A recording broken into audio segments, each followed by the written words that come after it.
The latest Apple 4 series has enough power to free you from your phone, but apart from the music, there are not many entertainment options.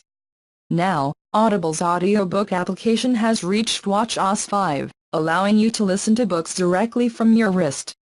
You only need to synchronize the Audible titles from your iPhone to your watch, connect it to a pair of Bluetooth headphones, then play and control the audiobooks without the need for an iPhone. Player controls include play/pause, /reverse skip, auto off timer, chapter list, skip option, and narration speed. You can change books by selecting the library icon and scrolling through the list and easily deleting the audiobooks from your watch. The application could be particularly useful with Audible's new fitness programs that will guide you through meditation, 5-kilometer runs and indoor cycling. Smartwatches like Apple's Watch already free you from a phone when you're away from home, allowing you to follow your activities and listen to music.